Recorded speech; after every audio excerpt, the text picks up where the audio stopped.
Ooh, that looks tasty. Welcome folks, Today the Hungry Gamer is back with another how-to play video, and today we are talking about Cyber Pet Quest, published by Dead Alive Games and designed by Brendan Kendrick and Bernie Lin, with art by Alex Pei, Maria Zvonkova, and Zach Leo, and I do apologize if I mispronounced any of those names. And before I get started, I do want to point out that what you are seeing here is the deluxe edition. So just keep that in mind, because if you get the retail version, then components will be slightly different. Now, what this game is this is an adventure game that is super family friendly, in which you are taking on the role of these four pets here, Jane, Freya, Clay, and Roman, as you are trying to find out what happened to Jane's owner. And this is a adventure game that will take place on small cards here and has a little bit of a Euro style resource management that you are using to take on this adventure. Now additionally, what I'm going to do is when I get into setup is I'm going to set up the tutorial mission, which actually does not include some of the things I'll be showing you today, but that will avoid the most spoilers possible, and then I will let you know when I'm kind of adding new things in. So with that said, let's talk about what we see here. We have an item deck that has been shuffled. Right here, I've placed out the apartment cards, which represents the tutorial, and they've been placed just like so next to each other, going 1 on the left all the way up to 6 on the right. And most adventures will have between 2 and 4 cards in them. Here we have a rules reference, which is, as you can see, double-sided with all of the icons on one side and what happens each round on the other. Then we have 4 dice. We have 3 blue resource dice and 1 pink dodge die. We have a whole bunch of scenario-specific tokens and icons here, which I will move all of those out of the way because we will not be seeing those, but just understand that they are in the box. We have an aggro token. We have item tokens. We have impact tokens, which are ways that you kind of represent damage to things on the board here. We'll talk about those when we get there. Then we have 4 regular Sims tokens, which are both color-coded and have symbols for color blindness. And then we have a boss Sims token, which I will pull out of the way. We will not be seeing that in this tutorial. Then we have our 4 heroes here, and I will go ahead and place them just onto the board. And the scenario setup is going to tell you where you start any given chapter and story. And then what's important to know is you will always use all 4 of the pets. And depending on how many players you have, you can divide them up as you will.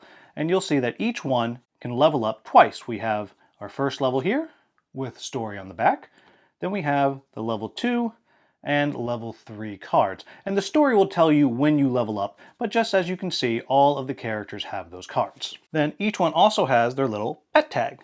And you'll take the pet tag for whichever specific character you're using at the moment. At this point, I will make this Jane, and I will use Jane's board to demonstrate everything.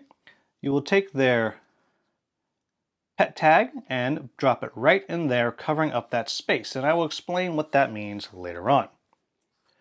And then you will always start giving the aggro token here to Jane, as she always has that at the beginning of each round, though it does switch fairly regularly. Next, you'll take your round counter and you set it to 1. Almost all scenarios are round-based, and if you do not complete it by the end of the 8th round, or whatever round the chapter says, then you will lose that chapter. Now the next thing I'm showing you is not something that you would do during the tutorial, but you will do in every subsequent mission. And what that is you'll go to the box, and you will remove the box lid, like so, and you flip it over, and inside, that is where you have the Sims board. And I will move this around a little bit so we can see that. There we go. And then what you're going to do is you are going to select how difficult of a game you want to play. You have story, which is the easiest, all the way up to nightmare, which is the hardest. Now it's important to note that you can change this at any time.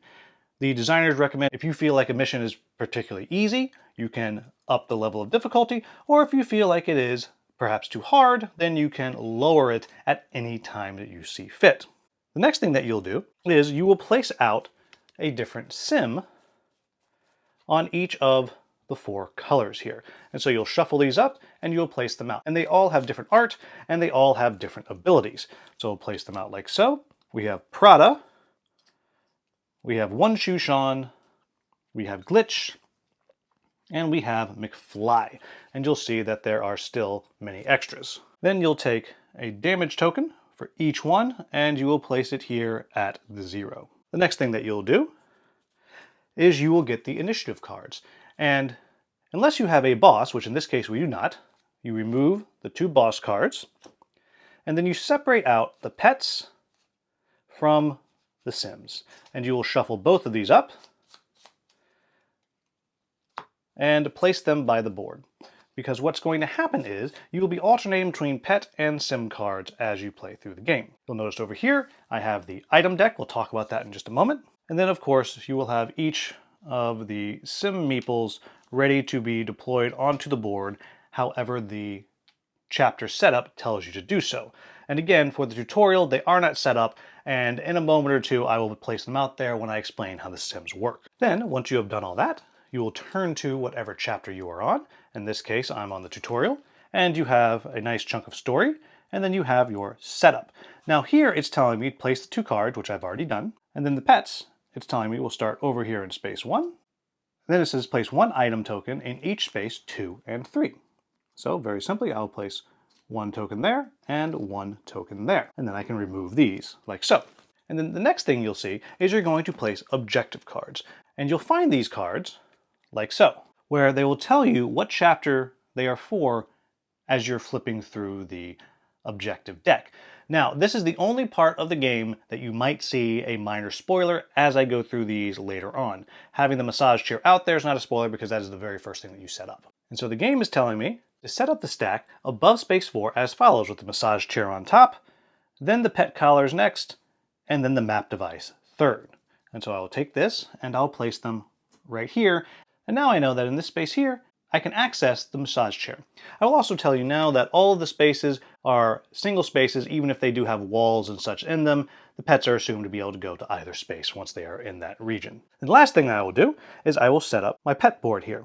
And so we'll see that I have a max HP of 4, so I'll set that there. And now I'm ready to play. You will notice that over here there's space for items. I can carry up to 3. And over here I have space where I can place charms when I get those later on, and I will talk about those when I get there. Now the first thing that's going to happen on any given turn is the pets will get to take their turn. And so to determine who goes first, you flip over a pet card. And so it would be Clay's turn. However, for this example, as I said, I'm simply going to be showing you Jane. So on Jane's turn, the first thing that I will do is I will roll these 3 dice. And what you see here is I've gained 2 energy, and I have a half shamrock, which gives me nothing. I could have gotten a full shamrock like so, or I could have gotten multiple half shamrocks. For every 2 halves, you get a single luck, which I would track right here. Then you'll notice on the card here, it says Jane's energy is 4 plus the dice. So I started with 2, and then I give myself 4 more, so Jane starts with 6 energy. The next thing I'm going to do is I'm going to choose if I want to be in sneak mode or in aggro mode. Now, in general, Jane always starts with aggro. And what this means is this is the targeting priority for the Sims, which again we'll talk about in just a bit. If I were to choose to sneak, I would take this right here, and I would flip it over and uncover this sneak here. And what this means is I can't do any impact, meaning I can't attack anything. It's going to take me 1 more energy to move, or to interact, or to search. If I have to dodge, I'll wind up actually with a bonus and get more symbols that I can use to help dodge, and it actually costs me less energy to heal. And then the last thing that's important to know about the aggro token is not only is it the default target of all the Sims, but the character with the aggro token will actually take 1 additional damage. So it's important to move the aggro token around. The way that works is, if any of the pets on their turn activate and choose not to sneak, then the aggro token passes to them. If they choose to sneak, they do not take the aggro token. Then I have a choice. I get to spend my energy. And now if we look at the card here, we can see what the options are. So all of the different pets are going to have different values here, and I'll show you that very quickly. If I put Clay out and we compare, we'll see that while it only costs Jane 1 energy to move 1 space, it'll cost Clay 2 energy to move one space. And movement is very simple. For one movement, you can move from one entire room area into the next. So I've moved one, and that would have cost me an energy. Then I could spend 2 more, and I could do an investigate, which in this case would be picking up an item. So I would simply remove this from the board. I would go to the item deck, and I would draw the top card. In this case, getting Mr. Snuggles. And all of the items are one-use items, and again, you can only have 3 in a single pet's possession at the end of the turn. And Mr. Snuggles is when the pet is dealt damage. Using Mr. Snuggles allows me to reroll the dodge die. And again, I'll talk about how dodging works later. And there is a lovely space for that right here on the side of the board, like so. I will also tell you that it is possible to share or trade items. To do that, you could simply have to have another pet in your space, and then you can trade items as often as you would like for no energy and no cost. Next, we have this interact symbol, the paw, you'll use to interact with various objectives, and usually what those are going to do is they will trigger some kind of interlude in the story, and you'll stop and you will get to go read those. Again, I'm not going to show you that because I do not want to create any spoilers. Then down at the bottom, you'll see I can spend 3 energy to heal 3, and you can heal yourself or any pet that is in the same space as you. Now, before I talk about combat, let's go ahead and talk about objectives. As I pointed out before, here in Space 4, we have the massage chair, which is an objective for the tutorial. I could spend 2 to investigate this. And I know that I want to investigate because it tells me right here, do an investigate action and then flip this card. And again, this will give you some minor spoilers for the tutorial. So I could spend 2 energy and then flip over this card. And when I flip this card over, it's going to give me some story. And then what it's telling me is I need to move the massage chair. And if I can do 3 impact damage to it, then I'll be able to move it. Now we can talk about how that works. Now, impact is going to be something that you use against Sims and that you use against objectives on occasion. Now, Jane has different ways to deal impact. She can deal 1 by spending movement and 3 energy. And just as a reminder, other characters have other ways of doing it. Freya, for example, can spend 4 energy or an item card, and so on and so on. So Jane could do some damage onto the card, and she would place impact tokens on it. So we'll just assume that later on, perhaps Clay comes over and helps out, and eventually we get up to 3 impact, which moves the chair away. So then we would move this card, and that would reveal the pet collars. And again, with one pet doing an investigate action, we could flip this over. We would get more story, and then it's going to tell us that if we spend an interact action, that paw action, then we would read interlude 1, and then we would uncover the next spot here, which is the map device, which again, spend and investigate. We would flip this over, and again, we would have story, and another thing that we can do with an interact action. Now, after each pet has gone, then it is time for the Sims to activate. And again, in the tutorial, you don't have to deal with Sims, but for the sake of this example, I will put a few Sims out onto the board. And I'm placing them standing up, even though you are looking from the top down, for a specific purpose, which will become apparent soon. After a pet goes, you'll flip over a Sim. In this case, it is the blue Sim. It's important to note that every time you are setting up every single chapter, even if there is a Sim that's not in the game, so let's say there is no blue Sim in this case, and there's no blue Sim placed out onto the board, you still put the card in. And what this would mean is simply that nothing would happen and we would go back to the next pet's turn. But we will say that a green Sim activates. And so what's going to happen is we will first check the Sim's abilities. In this case, it has a targeting ability. When Glitch determines a target space, choose the space with the closest pet. In case of a tie, choose the lowest health. Normally, the way it works is whichever pet has the aggro is the target. However, in this case, that is not how Glitch works. And so Glitch is going to make its way towards the closest pet, which would be Freya or Roman, and if it had a choice, like so, it would go to the pet with the lowest health. In this case, that would be Freya. But we will leave them as is. To determine how they act, we go over here and we look at the Sim board. Each Sim will move up to 2 spaces, and then it will deal 1 damage to all pets. So it would move right over here and deal 1 damage to Freya and to Roman. Then each pet would get a chance to roll for defense. We take a look at their dodge stat right here, which has to do with these little feathers. And so Jane, when you roll the dodge die, is going to be able to avoid damage on a single, a double, or a triple feather, while Freya is going to be able to dodge on a single or double feather. And Roman, who is actually in the space, is only going to be able to dodge on a single feather. So we'll start out and we'll roll Roman's. And Roman, it appears, did not dodge, but if we look at Roman's powers, and each pet has their own special power, he automatically gains 1 dodge when dealt damage, so he would avoid that. Then we'll go ahead and roll Freya, and Freya managed to dodge, taking no damage. Had Freya failed to dodge, then this other ability that Roman has could kick in, and Roman could take that damage instead. Now I also point out that on this die you have shamrocks, and shamrocks mean you can gain the luck resource instead of taking a dodge. Now there's one more thing that I would like to point out about how the Sims operate before I tell you how you harm them.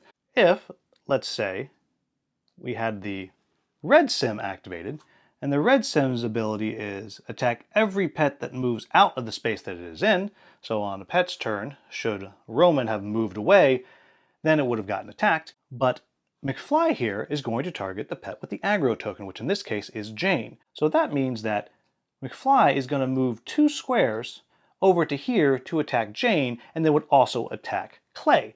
However, it's very important to remember that every time a Sim enters a square, it will attack everything in that area. So it would move here, attack Roman for 1, then move here, and attack both Clay and Jane for 1 as well. The way that you deal with the Sims is with the same stat that we used to move the massage chair earlier, impact. You simply deal impact to the Sims equal to the value listed over here on their card, in this case 2. So if any pet is able to, on their turn, use their energy and move a Sim up to 2 impact, then they will be stunned. When you stun a Sim, you simply lay it down, and what that means is the next time that the Sim is supposed to activate as determined by the initiative cards, it will simply stand up and do nothing else. Additionally, while it's laying down, it does not affect anyone and cannot be affected. Now, there are 2 more things that I'd like to make sure that I explain. As you go through the game, you will collect various charms. And charms are abilities that you can use using your luck stat. It's important to note that you cannot use your charm until after you've done all of your dice rolling at the beginning of the round, but you will be able to use luck to activate these various charms. And most charms, like this one here, are able to be leveled up just like the characters can level up. So in this case here, Freya could at any point spend 5 luck to gain 2 energy. The last thing that I want to point out is just before the end of each pet's turn, you're able to spend any energy that you have left over and convert it into luck at a 1-to-1 ratio. Then once all of the Sims have taken their turn and all of the pets have taken their turn, I'll point out here that if for some reason there are more cards left over in one of the 2 decks and you can no longer alternate, you simply keep drawing from one deck until they're both done. Then both decks will get reshuffled and you will advance the round marker. After you complete a chapter, and again, before I show this, just understand there could be minor spoilers if you're looking closely at the book here. After you complete a chapter, you're going to wind up with a choice, and you'll have various places you can go. You'll notice here there's chapter 4A and chapter 4B. As you go through, you're going to have choices of where you want the pets to go as they're trying to find and save Jane's owner, Howard. And the only other thing that I want to point out is the game does come with a save game ability. And the way that works is you have these small envelopes, one for each character, and what you'll do is you're simply going to, with the pencil, which is provided in the box, you're simply going to mark what level the character is, what their current HP is. That's very important because unless otherwise stated, HP carries over from one fight to the next, how much luck you have, what chapter you're on, and what the 3 charms that you are using happen to be. Then you're going to take all of the cards that you have and you're carrying over, which might be your items and your charms, and you'll simply put them in the envelope and fold it over. And this is something that you can simply erase and use over and over again. and you're simply going to play through game by game, and hopefully you will be able to rescue Howard. There are boss fights as you go through, as I mentioned earlier, and those will utilize this large pink meeple, and there are specific AI cards that determine how the various bosses activate, but I don't want to show you any of those because I don't want to spoil the story. So there you have it, folks. That is how to play Cyber Pet Quest, a family-friendly adventure game. As always, since this is paid content, I do not give you any of my opinions on the game, though I did do a video about this game back during the Kickstarter campaign, and you can go check that out if you would like. If you're interested in getting a copy of this game, you'll find a link on how to do that down in the description. And as always, if you found this video useful, please like, subscribe, share, maybe become a channel member. Thank you so much for watching. Have a wonderful, wonderful day.